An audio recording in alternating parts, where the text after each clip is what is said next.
and welcome to the Transatlantic Sports Show. We are back with another episode looking back on the NFL draft. If you're an Indianapolis Colts fan, by the way, and you want to learn more about your undrafted free agent Marcus Harper II, then please check out our last episode. He was a very special guest here on the Transatlantic Sports Show, and you can learn a lot more about your new prospect, who's going to be a great offensive lineman, I'm sure, for your franchise. Follow us on social media. We are the Transatlantic Sports Show. If you're watching us on YouTube, you'll see the details below at TASS_UK. I'm Anthony Wootton, your host. You can follow me on X at ARWootton, WOOTTON. Also hit like and subscribe to our YouTube channel, or follow us and subscribe to the Transatlantic Sports Show wherever you get your podcasts, so you won't miss us on your walk whilst you're doing your chores, or even if you're exercising, because who wouldn't want to listen to the Transatlantic Sports Show whilst they're working out? Well, those of you who are wanting to learn a bit more about the NFL draft, this is a very special episode for you. We have a special guest, Ian Valentino from the 33rd team. That is the former GM of the Jets and the Dolphins, Mike Tannenbaum's operation. And Ian Valentino has been looking deep into the draft prospects in the build-up to the 2025 draft. So who better to look back and discuss the winners and losers from the 2025 draft in Green Bay than Ian himself? We'll be discussing Shedeur Sanders and that fall, the trade between the Browns and the Jags, with the Jags getting Travis Hunter second overall. And we're going to hear and see from a couple of Minnesota Vikings players who were drafted on Saturday, 5th round and 6th round selections, and their GM as well. You may have seen some of the content go viral, his discussions and thoughts on the London games and NFL International. Well, that's thanks to me, and we're going to see his and hear from the GM of the Vikings coming up a little later in this program. Then as we wrap things up, of course, we've got a whole load of rookies to look forward to. Those of you in NFL fantasy dynasty leagues, you may want to know who you should be selecting or considering as that dynasty draft comes up for this year's rookie selections. So stick around. Let's get to it. Here's our guest, Ian Valentino, the NFL draft analyst for the 33rd team. Hello and welcome to the Transatlantic Sports Show. Make sure you follow us on social media at TASS_UK.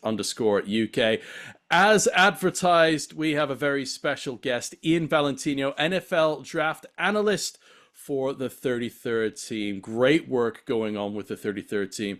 You may remember we've had him on as a guest previously. That's Ian, but also the man who's responsible for setting up the 33rd team, the former Jets and Dolphins GM, Mike Tannenbaum. That is his operation. Ian is part of that incredible team doing amazing work at the 33rd team. We're absolutely delighted to have him on this special episode of the Transatlantic Sports Show to look back on what was a dramatic 2025 NFL draft. Ian, welcome to the show. First and foremost, how are you feeling, man? This is being recorded on Monday. What a weekend. Yeah, thanks for having me, man. It's great to be on and back again. Yeah, it's a long weekend. Friday, Saturday covered every pick with reactions, grades, and so it's fun, but like you don't really get to enjoy it. And so Saturday was a little bit more. I didn't have to do fast reactions on that. Still did content based on it, but feels good, man. It's always a little sad at this point because you're like, well, what do I do now? It's like, well, we'll be writing a 2026 mock draft today, so we just kind of dive right back into it. It gets to be a little bit of an addiction, and then we'll kind of scale back as we go. But yeah, man, it's good. Just happy for the players, happy for the teams, hoping that we see some really good undrafted guys get picked up, and just excited for them to start hitting the field in a couple months. Yeah, speaking of undrafted guys, Marcus Harper, the second offensive lineman from Oregon, was a guest last time here on the Transatlantic Sports Show. Great to see him being picked up by the Indianapolis Colts, so good luck to him. But, your boss, your main boss there at the 33rd team, being a former GM himself, he must have some form of empathy for you guys, Mike Tannenbaum. I mean, we've had him on as a guest in the past. He must be a great guy to be working for. Yeah, honestly, I've never interacted with him. Right. So yeah, so you've had more interaction than me, but yeah, I mean, they run a great ship over there. Our content at the 33rd team actually ends this week. So they're actually going to be transitioning more to a consulting service, which really fits the personnel that they've built. But I've really enjoyed working over there, and the breadth of knowledge and the experience there, whether or not, things have worked out, when Mike was a GM and stuff like that, you can argue things like that. But that experience is really unrivaled, and it allows us access and to be able to kind of pick their knowledge in different ways that I never had access before. So I'm definitely appreciative of it. Right on, Ian. Look, I had booked you on to talk about the winners and losers from the 2025 NFL draft, but we can't start reflecting on the NFL draft, the draft just gone this weekend, without discussing the main headline, that being Shedeur Sanders. He slipped all the way down to round 6, but the drama was even bigger than that because we all know now what had happened with the Jeff Ulbrich, the defensive coordinator of the Atlanta Falcons, the new defensive coordinator of the Atlanta Falcons, his son, managing to find on an unlocked iPad the number for Shedeur Sanders, a number that was shared by Sanders to only NFL executives, and there were prank calls, and we have seen the apology issued by the son of the defensive coordinator, as I said, Jeff Ulbrich's son from the Atlanta Falcons, and also the Falcons releasing a statement. We're not going to go into depth about that, but the story of Shedeur Sanders, I mean, did you expect him to fall so far down the draft? Are you expecting him to be drafted higher than Saturday, for example? Yeah, I thought, worst case, maybe middle of the second round. Like Mm, I personally, I thought, he's my top quarterback in the class. I wasn't like as upset as like Mel Kiper, like that, these things happen. And I think that he had a very unique situation where, and you could even see it after he got drafted, where there were Browns players showing support for him that mm, didn't really react to like Dylan Gabriel's drafting. And I think there is very much like a locker room aspect to this it'd be interesting it'd be an interesting dynamic, I think, to try to handle what happens when your backup quarterback is more popular than maybe your starter, um, or at least like a guys that you wanted to start or be in the mix to start. So I don't know. Like I think was he a fifth round talent? No. Like I think even the most uh, you know, maybe questionable reports on him. I don't think fifth round was where anyone was at. So I think even the most skeptical people had him in third, fourth round. And so I think this was really surprising. And I think some of this is like we saw Quinn Ewers go in the seventh round too. The NFL's just kind of gotten away from investing in backup quarterbacks. Like I think only a couple of years ago there were like 12, I want to say, quarterbacks drafted. Outside of that one time, it's really become first round, maybe top of the second round, and then like fifth, sixth, seventh round, and that's yeah. it.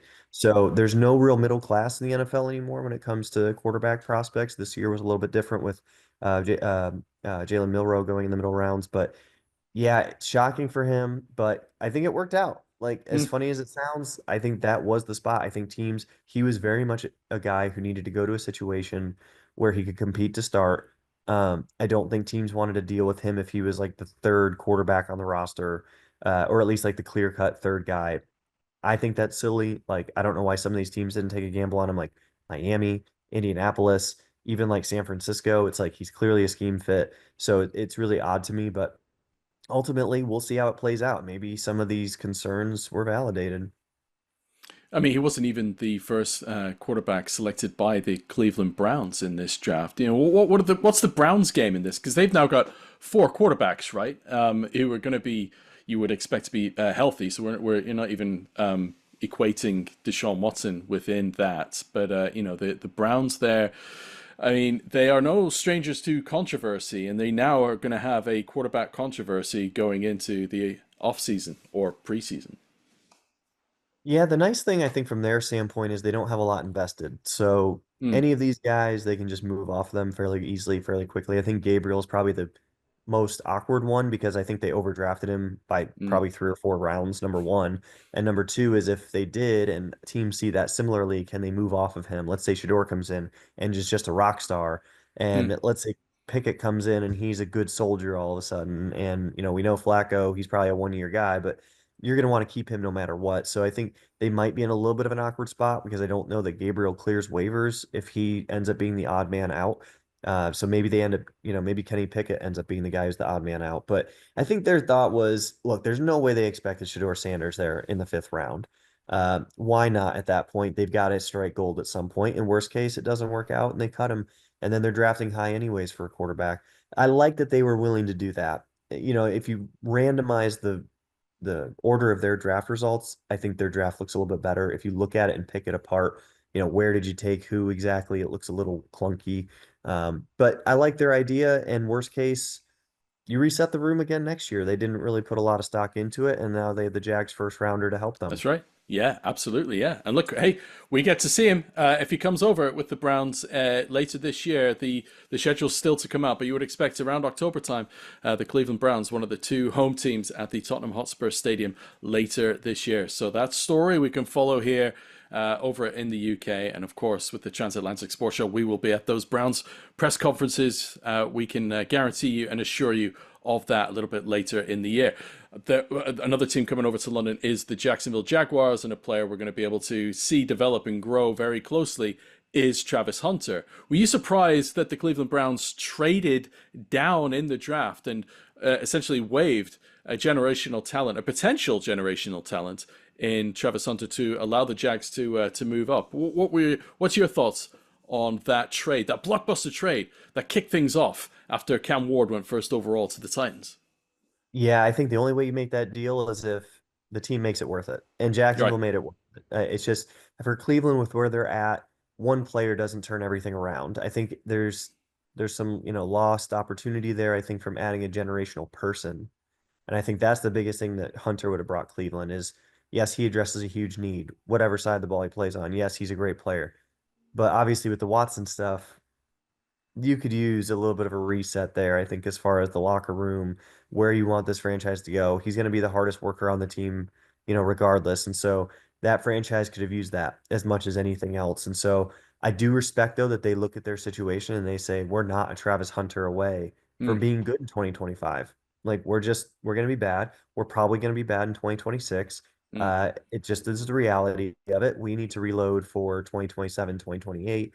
These picks help us get there. And it's painful because Cleveland's done this before, and like the Julio Jones trade was devastating. Like they missed on basically all of those picks. So Yeah. thankfully they didn't drop from 2 to like 27 or whatever they dropped to for Taylor when I know it was like 5 or something like that to 20 something.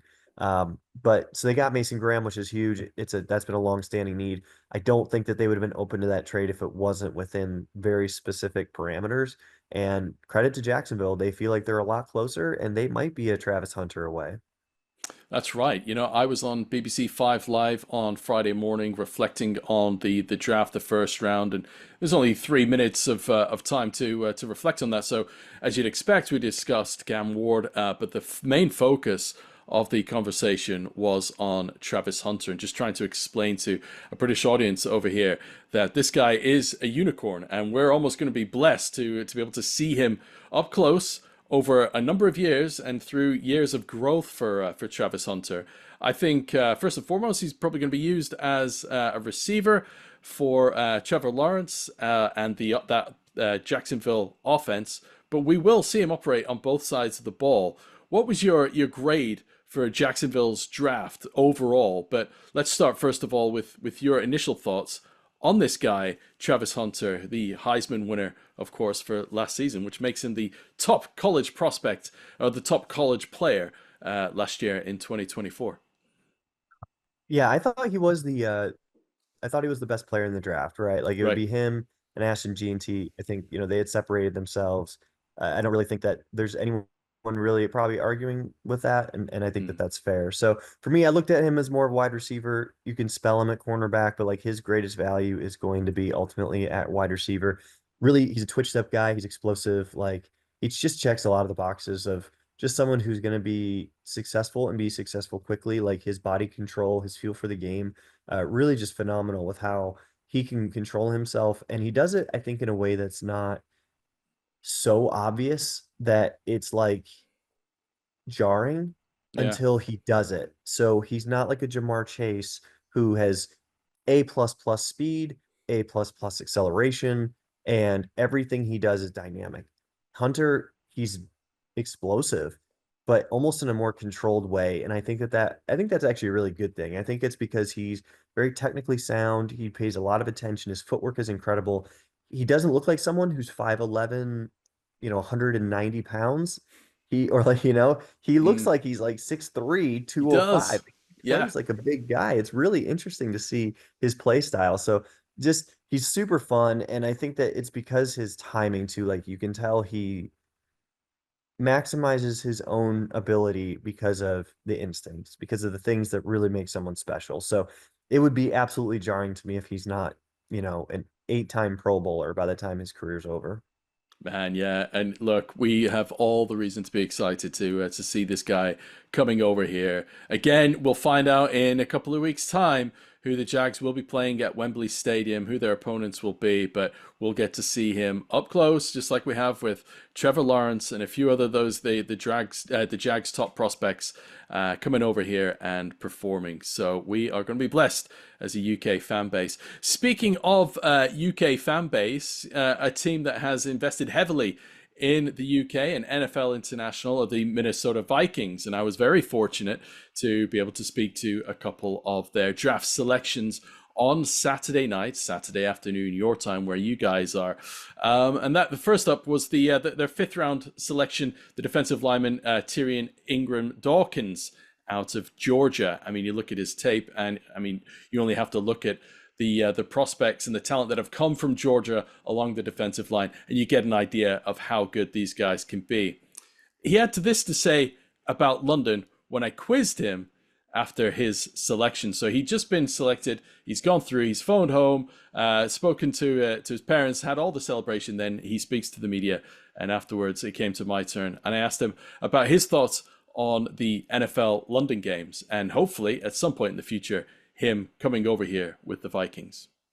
Yes, I would definitely look forward to that. Never been nowhere like that. Actually, never really been outside of here. So, that'll be a very different experience. I actually called a game last season. I think it was Jacksonville who played in London, if I'm not mistaken.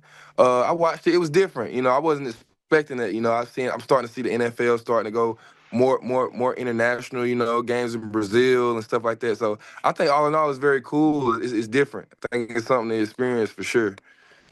Now, on the subject of international games, you may have seen, those of you who follow NFL UK and Ireland on socials, and of course the Minnesota Vikings and Vikings UK, that their general manager, Kwesi Adofo-Mensah, I was fortunate to speak to him after the draft had finished, and he reflected on the Vikings 2025 NFL draft.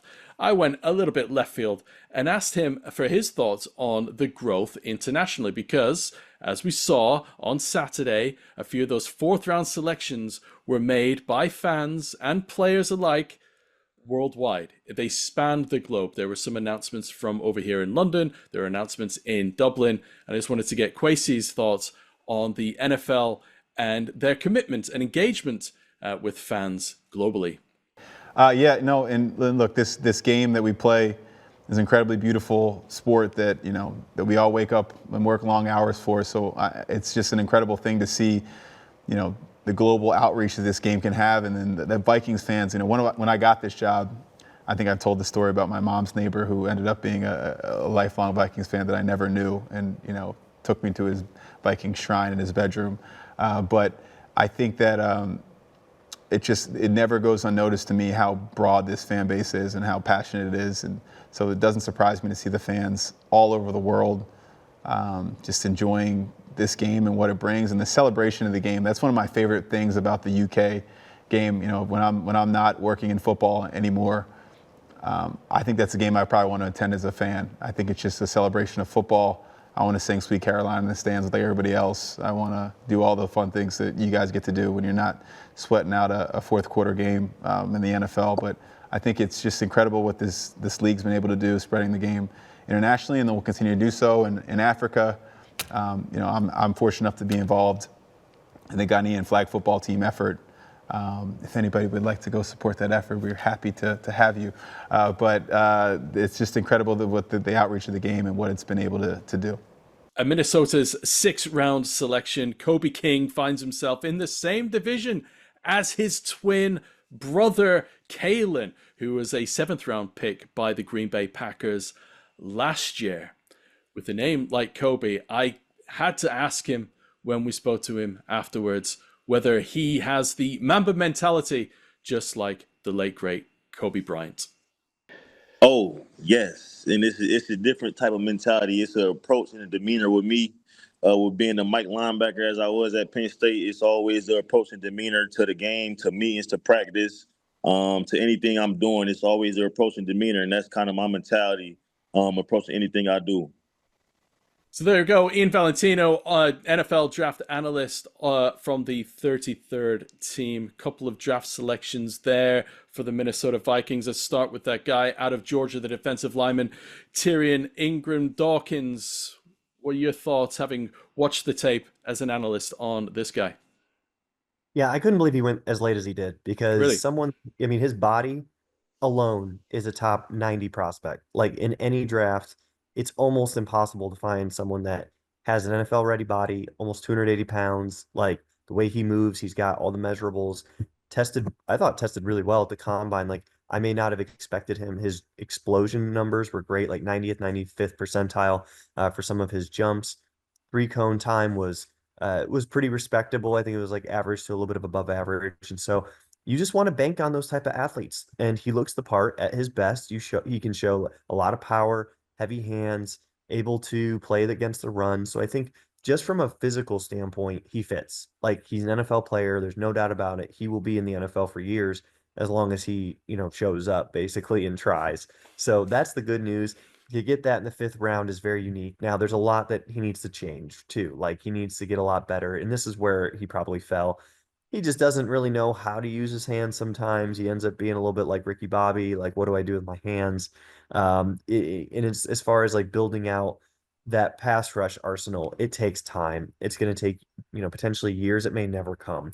He missed a lot of tackles too. So there's an ability to break down in space and square up with a runner or fight through contact and still be able to impact the runner enough to jar them and at least disrupt their path. And I think those are things that it's just going to be experience. And those are a little bit of instinctive things too. If he can't learn those, well, you still have a rotational guy who can probably earn some snaps. At least he looks the part and he's worth investing in. And best case, he hits and he's probably a nice starter for you for some time. So great value on him. I thought for sure we would hear his name. I really thought around like 75 to like 90 in that range. So there were worse players that went ahead of him for sure.